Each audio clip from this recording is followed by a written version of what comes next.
गावाच्या वरच्या बाजूला पश्चिमेच्या बाजूला अशी भेग पडली होती.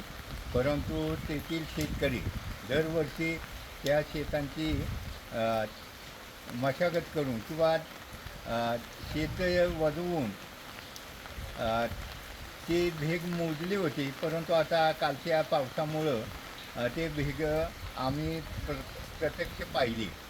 तेव्हा शासनाने याचा विचार करावा आणि याच्यावर काहीतरी उपाय करावा, ही अशी आमची ग्रामस्थाची नम्र विनंती आहे. आम्ही अगोदरच मऊ हातकीगड धरणामध्ये धरणग्रस्त असून आणि आता ही नैसर्गिक आपत्तीला तोंड देणं निर्माण झाल्यामुळं आम्हाला जास्तच भीती वाटते. गच्चीवर पडली होती, त्यापासून गावाला धोका आहे.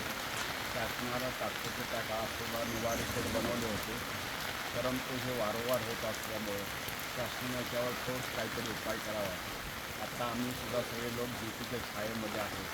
शासनाला विनंती की वारंवार होणाऱ्या ह्या भेगा, त्याच्या शेजारी जे काही शेतकऱ्यांनी उत्खनन केले, JCB लावून माती काढली, त्यामुळे हा भेगा वाढतच चालल्यात. शासनाने याकडे लक्ष दिलं पाहिजे. पाऊस जरा कमी झाला आणि आज पाहणी करून आले असता आम्हाला ते निदर्श करत आलेले आहे.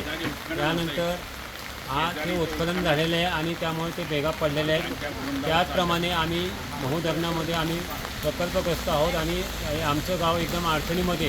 जे अधिकारी असतात म्हणजे जे भूतपूर्व अधिकारी, त्यांच्या जरा शहानिशा करून त्यांना घेऊन येऊन आपण ते चाचणी करून आपण आपल्या गावासाठी संरक्षण घ्यावं.